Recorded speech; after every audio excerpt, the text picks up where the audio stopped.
deferred patients, but we looked at patients according to the vessels that we deferred. So if you had an LAD that was deferred, you were in one group. If you had the right or non-LAD territory, you were in another group. Now, anyone here of the opinion that the LAD is a prognostic vessel?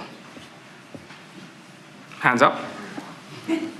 Anyone of the idea that the RCA is not a prognostic vessel? Hands up. Anyone see the live case I just did? I can tell you the RCA can be prognostic, I can tell you that, right. So this is where we start. We start with the defined flare study that was published in the New England Journal of Medicine. I think you've had this explained to you in detail. I'm not going to go through it in detail, but we clearly demonstrated equivalent outcomes with regards to MACE between iFR and FFR, with less cost in a subsequent study that was published and presented a couple of weeks ago, and less time. This defer sub-study compares event rates of patients in which intervention was deferred based on iFR or FFR in a vessel-specific analysis, specifically dichotomizing the patients into those patients in which the LAD was deferred based on physiology versus those patients in which the non-LAD territory was physiologically assessed. It's a post-hoc analysis, and it wasn't pre-specified, so it has all the limitations of a subgroup analysis. So clinicians are nervous about leaving their left anterior descending lesions, aren't they? We've got to get it right. That was said to me over the microphone this morning. It's the LAD, you've got to get it right. It's a large amount of myocardium. It's prognostic disease, okay? You've got to get it right, because if you don't get it right, perhaps these guys start coming along, okay, and the lawyers start knocking on your door, okay? And other people have written that perhaps, resting indices or indices that don't require hyperemia get it wrong. The agreement between iFR and FFR and the proximal LAD, as elegantly demonstrated in this study, is, as they refer to, suboptimal. They state in this study that adenosine-free pressure wire-derived indices of stenosis severity are less accurate. When they mean less accurate, they're not talking about MACE, they're not talking about outcomes, they're talking about its ability to predict the FFR for left main and proximal LAD lesions. In particular, they state that if you have a mild, not a moderate, but a mild left main or proximal LAD, your resting indices can be incorrect.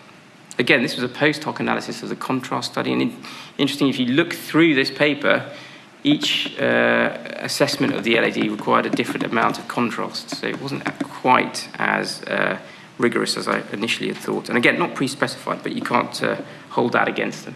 Okay. So the question of our sub-study analysis was, is it safe to defer lesions in the LAD with iFR? After all, this is the prognostic vessel. And what we wanted to look for is differences in MACE, which was a composite death, myocardial infarction, unplanned revascularization. It's cardiovascular deaths that we're looking for here. In total, we had 1,588 patients with an LAD deferred lesion. Okay, this is a huge size. 794 patients in each arm. Okay, compare that to FAME when you only had 500 patients in the total amount of the FFR arm. With iFR, 451 were deferred, and with FFR, 421 were deferred. So, clear trend that the iFR is deferring more. And it's that 872 patients that formed this sub-study. These are the baseline characteristics. I don't expect you to read all of it. Pretty much no difference, except for the fact that iFR was more likely to defer male patients. A bit random.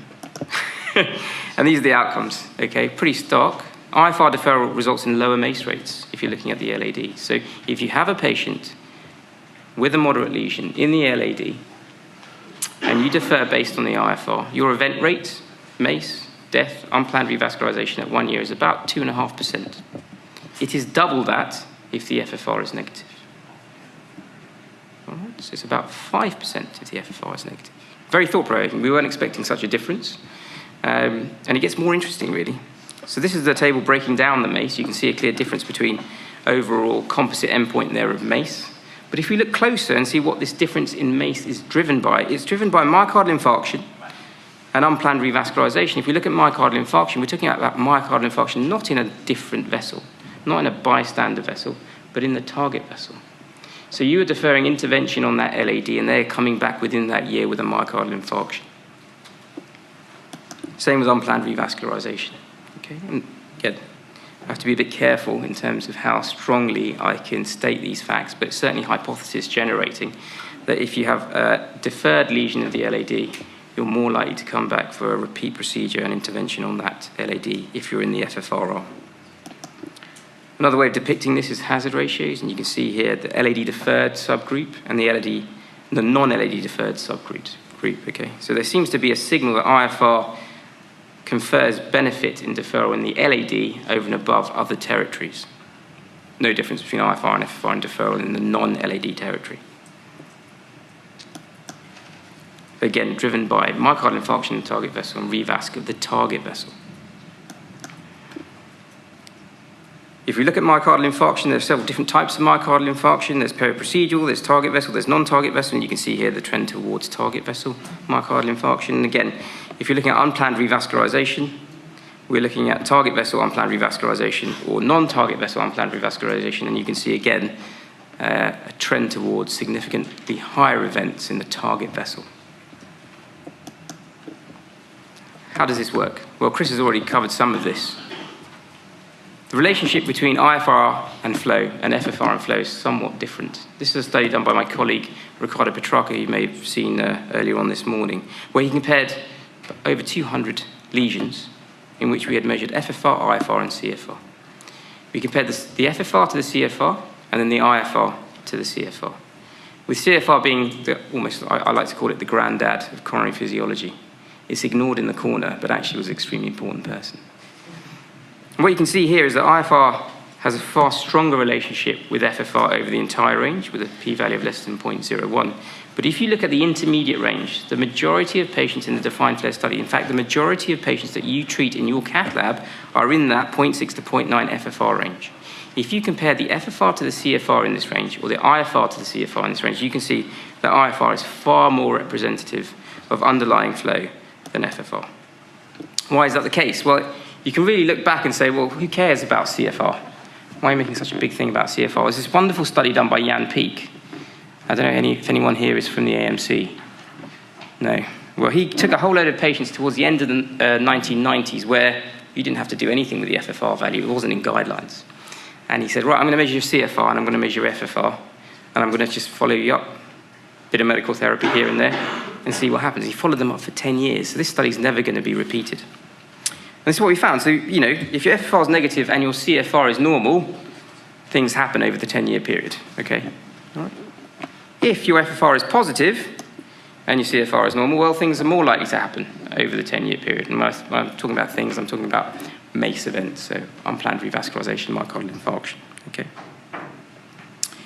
But what about this group? FFR negative, CFR abnormal. Well, these are the patients that we take off the table and we say, you're absolutely fine. No problem, your FFR is 0.84. You've got some disease there, but we know that this is going to be okay. Well, in fact, we don't know that's going to be okay, because unless you're measuring flow underneath and you know that they're having a good response to adenosine, their event rate is extremely high.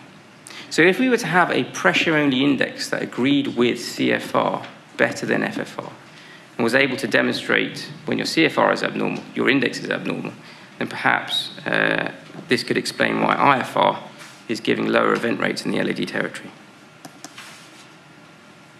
So this was the largest vessel-specific analysis ever performed with regards to outcomes in physiological studies. It's safe to defer patients based on an iFR. I think that's fair enough. And it's true in the LAD that it's safe to defer patients based on an iFR. A little more provocatively, I would say that the data suggests that iFR could be safer than FFR in the LAD territory. Thank you very much. Any questions?